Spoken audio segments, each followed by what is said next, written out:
ये कहानी एक ऐसी फर्जी टीचर के बारे में है जो अपने ही एक स्टूडेंट के प्यार में पागल हो जाती है और उसको पाने के लिए वो बेशर्मी की किस हद तक जाती है आज की कहानी में हम जानने वाले हैं। तो कहानी की शुरुआत में हमें जेसन नाम के एक जवान लड़के को दिखाया जाता है जो एक स्टूडेंट होने के साथ साथ एक सोशल मीडिया पर्सनैलिटी भी है और फेसबुक पर उसके कई सारे फॉलोअर्स भी हैं क्योंकि सिंगिंग जेसन के पैशन होता है। इसके बाद हमें एक कैथलिक स्कूल को दिखाया जाता है जहाँ जेसन के पेरेंट्स समर वेकेशन के बाद जेसन और उसकी बहन जोई को स्कूल छोड़ने के लिए आए हैं। वही सारा नाम की एक लड़की को भी दिखाया जाता है जो जोई के रूममेट होती है और वो जेसन को लाइक करती है। जेसन के फादर चाहते हैं कि जेसन सिंगिंग छोड़कर अपनी पढ़ाई पर ध्यान दे पर जेसन म्यूजिक को अपना प्रोफेशन बनाना चाहता है। वहीं सिस्टर रेबिका को दिखाया जाता है जो जेसन और जोई की टीचर है और वो जेसन के पेरेंट्स से ये प्रॉमिस करती है कि वो जेसन और जोई का ख्याल रखेंगी। इसके बाद सिस्टर रेबिका स्कूल की नई टीचर सिस्टर सोफिया से मिलती है जिसका आज स्कूल में पहला दिन है। वो सोफिया को इस स्कूल के नियम कानून बताते हुए ये कहती है कि यहाँ टीचर्स के लिए प्रोटोकॉल है कि वो स्कूल में बिना मेकअप के आए। जिसके बाद सिस्टर सोफिया अपनी लिपस्टिक मिटाने लगती है। इसके बाद सिस्टर रेबिका सोफिया को पूरा स्कूल दिखाने लगती है तो वहीं पर इन्हें जेसन मिलता है तो सिस्टर रेबिका उससे उसकी नई टीचर सिस्टर सोफिया से मिलवाती है। लेकिन सोफिया ये देखती है कि आज जेसन थोड़ा अपसेट है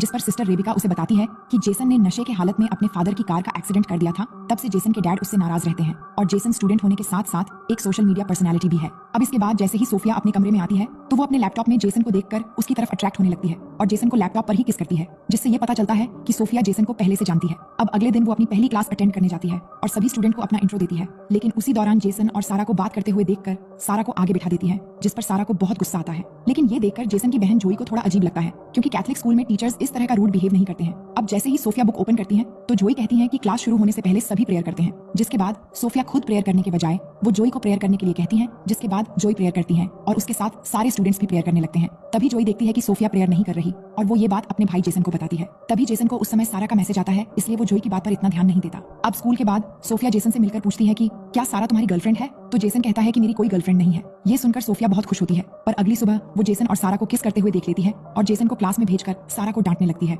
जिस पर सारा कहती है कि तुम मुझे नहीं जानती, मैं उस आदमी की बेटी हूँ जो इस स्कूल को फंड्स दिया करते हैं। लेकिन सोफिया को इस बात से कोई फर्क नहीं पड़ता और वो उसे जेसन से दूर रहने के लिए कहती है। अब क्लास के बाद सोफिया जेसन को रुकने के लिए कहती है और उसे कहती है कि तुमने तो कहा कि तुम्हारी कोई गर्लफ्रेंड नहीं है, फिर तुम सारा के साथ क्या कर रहे थे। जिस पर जेसन के पास इस बात का कोई जवाब नहीं होता। जिसके बाद सोफिया कहती है कि तुम एक बार मेरे चैम्बर में आकर मिलना। अब थोड़ी देर बाद जब जेसन सोफिया से मिलने के लिए जाता है तो वो देखता है कि सोफिया अपनी बॉडी को मॉइस्चराइज कर रही होती है। असल में सोफिया ने जानबूझकर अपने कमरे का दरवाजा खुला रखा था ताकि जेसन उसे ऐसी हालत में देखकर उसकी तरफ अट्रैक्ट हो जाए। अब अगली सुबह सोफिया जेसन से पूछती है कि वो उससे मिलने क्यों नहीं आया जिस पर जेसन कहता है कि वो भूल गया था। अब यहाँ जेसन और जोई को स्कूल आए हुए एक हफ्ता हो चुका है और वीकेंड पर उनके पेरेंट्स उन्हें अपने घर लेने के लिए आए होते हैं। वहीं सिस्टर सोफिया का जेसन के बगैर मन नहीं लगता इसीलिए वो सिस्टर रेबिका से अपने आंटी की तबीयत खराब होने का बहाना करके स्कूल से लीव ले लेती है। इधर घर पर जेसन अपने डैड से कहता है कि वो स्कूल से 1 साल की छुट्टी लेकर अपने पैशन पर काम करेगा लेकिन उसके डैड चाहते हैं कि वो अपना फोकस पढ़ाई में लगाए। जिस पर इन दोनों के बीच बहस हो जाती है और जेसन नाराज होकर बाहर आ जाता है और अकेले ही बाहर गाना गा रहा होता है। इसी दौरान सोफिया अपनी कार लेकर जेसन के घर आती है और छुपकर उसकी सिंगिंग को एंजॉय कर रही होती है। तभी जेसन को सारा का कॉल आता है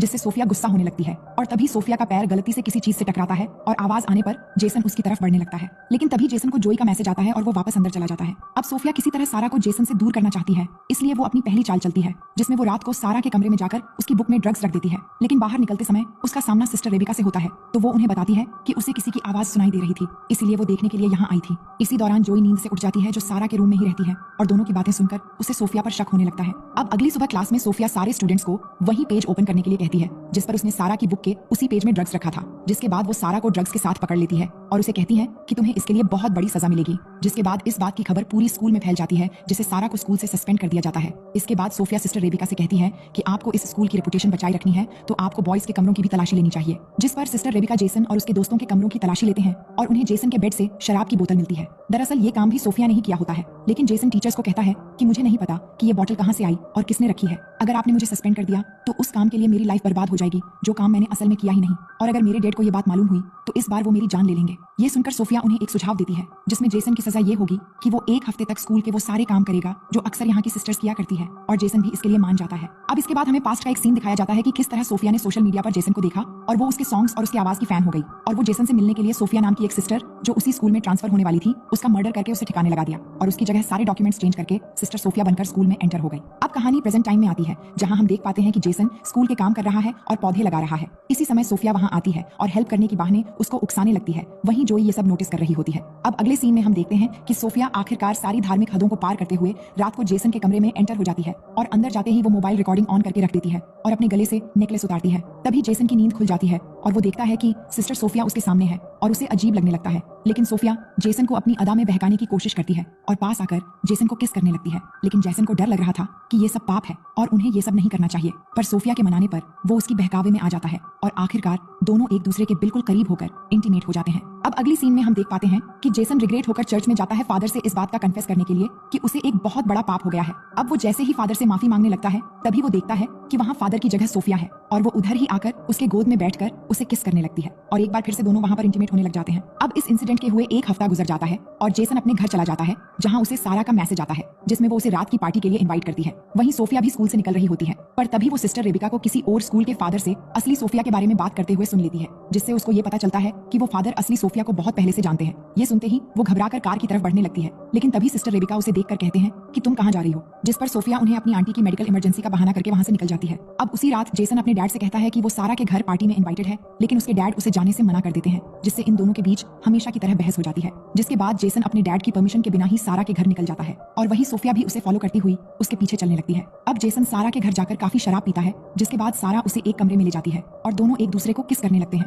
पर इसी दौरान जेसन को सोफिया के साथ किए हुए इंटीमेट सीन याद आने लगते हैं, जिसके बाद वो एक बियर बोतल लेकर वहाँ से निकल जाता है, लेकिन उसको पुलिस खुलेआम बियर की बोतल के साथ पकड़ लेते हैं। पर तभी वहाँ सोफिया आकर पुलिस को बताती है कि जेसन मेंटली काफी डिस्टर्ब है और उन्हें वो कन्विंस करती है कि वो जेसन को जाने दे, जिसके बाद सोफिया की बात मानकर पुलिस उसे जाने देती है। अब जेसन सोफिया से कहता है कि वो नशे की हालत में घर नहीं जा सकता, इसलिए सोफिया उसे होटल के एक रूम में ले जाती है। वहीं हम देखते हैं कि जेसन की माँ उसके डैड को ये समझाने लगती है कि उन्हें जेसन को उसके पैशन के लिए 1 साल का समय देना चाहिए, जिस पर जेसन के डैड मान जाते हैं और उसे घर वापस लाने के लिए जाते हैं। वहीं इधर जेसन को रूम में लेकर आने के बाद सोफिया अपने कपड़े उतारने लगती है ताकि दोनों फिर से इंटीमेट हो सके, पर जेसन को शक होने लगता है कि वो हर जगह उसे फॉलो कर रही है और वो कहता है कि हम दोनों ने आज तक जो भी किया वो वाकई में एक बहुत बड़ा पाप है और मैं इस रिग्रेट से बाहर नहीं निकल पा रहा हूँ और अब आगे से हम दोनों ये सब कभी नहीं करेंगे। लेकिन सोफिया कहती है कि हम दोनों के बीच काफी सिमिलैरिटीज है और हम दोनों के ही डैड हमें नहीं समझते और हम दोनों एक दूसरे से मिले ही इसलिए कि दोनों एक दूसरे के साथ रह सके। लेकिन जेसन सोफिया की कोई बात नहीं मानता और वो सोफिया को उधर ही छोड़कर चला जाता है, जिससे सोफिया को बहुत गुस्सा आता है। वहीं जेसन के फादर उसे ढूंढ लेते हैं और उसे कहते हैं कि उन्होंने कहीं न कहीं जेसन को फोर्स किया है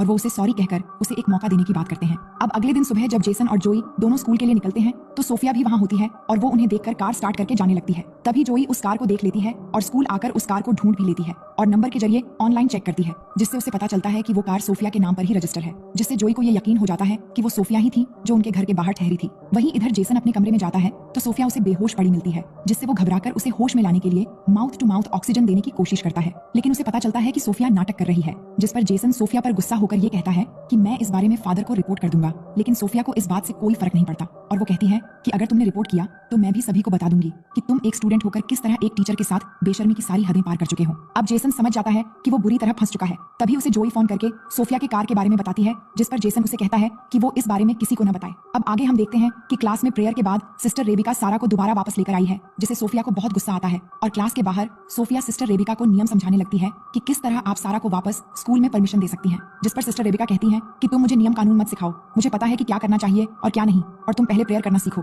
अब एक तरफ सारा के वापस आने की खुशी में जेसन सिंगिंग कर रहा होता है तो दूसरी तरफ सोफिया गुस्से में आकर एकदम साइको की तरह बिहेव करने लगती है। इसके बाद हम देखते हैं कि सारा जब नहा रही थी तो सोफिया वहां जाकर उसके सर दीवार पर मार मार के उसकी जान ले लेती है और फिर साबुन गिराकर इस मर्डर को एक नॉर्मल एक्सीडेंट की तरह दिखाने की कोशिश करती है। इसके बाद जब जोई नहाने के लिए जाती है तो वो सारा को मरी हुई देखकर चिल्लाने लगती है। इसके बाद सारा की बॉडी को पोस्टमार्टम के लिए ले जाया जाता है। इसी दौरान सारा की लाश देखकर जोई ये कह रही होती है कि इतने सालों में शावर लेते समय कभी भी ऐसा नहीं हुआ, यहाँ कुछ न कुछ तो गड़बड़ जरूर हुआ है। अब अगले दिन चर्च में प्रेयर करने के बाद जब सोफिया बाहर आती है तो जेसन सोफिया से कहता है कि जरूर तुमने कुछ किया होगा, जिस पर सोफिया कहती है कि पुलिस ने इसको एक एक्सीडेंट डिक्लेयर कर दिया है और वैसे भी यहाँ कोई गुनहगार नहीं है और सबसे बड़े गुनहगार तो तुम हो जिसने एक नन के साथ संभोग किया है। ये कहकर वो उसे वो एमएमएस दिखाने लगती है जो उसने इंटीमेट होने के दौरान छुपाकर रिकॉर्ड किया था और वो कहती है कि अगर तुमने सारा के बारे में कुछ भी अपनी जबान से निकाला तो मैं ये एमएमएस सोशल मीडिया पर वायरल कर दूंगी। अब अगले दिन सुबह जब सोफिया जेसन और जोई को घर जाते हुए देखती है तो इस बार वो सिस्टर रेबिका से अपने आंटी के डेथ का बहाना बनाकर वहां से निकल जाती है और उसी रात जेसन और उसकी फैमिली डिनर के लिए बाहर एक रेस्टोरेंट में जाते हैं, पर वहां वो देखते हैं कि सिस्टर सोफिया भी यहाँ आई हुई है। इसके बाद सोफिया जेसन के पेरेंट्स को अपना इंट्रो देती है, जिस पर उसके डैड उसे अपने साथ ज्वाइन होने के लिए कहते हैं, लेकिन जेसन नहीं चाहता कि वो यहाँ बैठे, पर उसके डैड सोफिया के बैठने का इंतजाम कर देते हैं और वो उनके साथ बैठ जाती है। लेकिन जेसन अनकंफर्टेबल होने लगता है और ये सब उसकी बहन जोई नोटिस कर रही होती है। वहीं सिस्टर रेबिका सोफिया के आंटी के डेथ पर फूल भेजने के लिए उस जगह का पता लगाने की कोशिश करती है, जिससे उन्हें ये मालूम होता है कि उधर किसी की भी डेथ नहीं हुई और ना ही वो सोफिया का एड्रेस है। इधर जोई के कहने पर जेसन अपनी बहन को सब कुछ बता देता है कि किस तरह वो धीरे धीरे सोफिया के जाल में फंस गया और सोफिया ने उनके इंटीमेट होने का एक एमएमएस भी बना लिया है, इसलिए वो कुछ भी नहीं कर सकता। जिसके बाद दोनों मिलकर एक प्लान बनाते हैं कि वो नन असली सोफिया है या नहीं इसकी सबूत तलाश करेंगे। अब अगले दिन हम देखते हैं कि सिस्टर रेबिका को रात के कॉल पर सोफिया पर शक हो चुका था, इसलिए वो सोफिया को अपने कमरे में बुलाकर ये कहती है कि जब से तुम आई हो कुछ न कुछ गड़बड़ होता ही जा रहा है और तुम्हारे आते ही मैंने अपने बेस्ट स्टूडेंट्स को सस्पेंड भी कर दिया और अब तुम्हारी आंटी की डेथ का झूठा खबर भी पकड़ा गया है। ये कहकर वो फादर से कंप्लेंट करने जाने ही वाली होती है, तभी सोफिया एक लैंप से मारकर सिस्टर रेबिका को घायल कर देती है। वहीं हम देखते हैं कि जेसन और जोई सोफिया के कमरे में पहुंच जाते हैं उसके खिलाफ सबूत ढूंढने के लिए, जहां जाकर उन्हें असली सोफिया का लैपटॉप मिल जाता है और साथ ही उस लड़की का लैपटॉप भी मिलता है जो सोफिया बनकर यहाँ आई हुई है, जिसका असली नाम लॉरा है। और वो देखते हैं कि उसने जेसन के कई सारे पिक्चर्स सेव करके रखी हुई है। ये देखकर वो दोनों समझ जाते हैं कि लॉरा पूरा प्लान बनाकर यहाँ आई है। अब ये बात वो सिस्टर रेबिका को बताने के लिए जाते हैं, तभी उनका सामना सोफिया यानी लॉरा से होता है और वो जेसन के हाथ में अपना लैपटॉप देखकर ये समझ जाती है कि उसका राज खुल चुका है। लेकिन वो जेसन से अपने पागलपन का इजहार करते हुए ये कहती है कि तुमने जितने भी गाने गाए हैं वो सब मेरे लिए ही थे, जिससे जेसन और जोई समझ जाते हैं कि ये लड़की पूरी तरह से साइको बन चुकी है। जिसके बाद वो आगे बढ़ने लगते हैं, लेकिन तभी मौका देखकर सोफिया जोई पर लैंप से वार कर देती है, जिससे जेसन गुस्से में आकर उसका गला दबाने लगता है। तभी वो जेसन के पैरों के बीच लात मार देती है, जिससे वो दर्द से गिरकर बेहोश हो जाता है। जिसके बाद वो जोई को फिर से उसी लैंप से मारने ही वाली होती है, तभी वहां पर सिस्टर रेबिका आकर उसके हाथ से वो लैंप छीन लेती है, लेकिन वो सिस्टर रेबिका को भी मारने लगती है। तभी जेसन होश में आकर अपनी जेब से स्क्रू ड्राइवर निकालता है और सोफिया की पीठ में वार कर देता है, जिससे वहीं पर सोफिया की मौत हो जाती है। इसके बाद हमें स्कूल के ग्रेजुएशन का दिन दिखाया जाता है, जिसमें जेसन के डैड जोई को उसकी मॉम की कार और जेसन को एक नया गिटार गिफ्ट करते हैं और इसी सीन को दिखाते हुए ये शानदार कहानी यहीं पर खत्म हो जाती है। तो दोस्तों, ये कहानी आपको कैसी लगी कमेंट में जरूर लिखिएगा। मिलते हैं एक और मजेदार स्टोरी के साथ।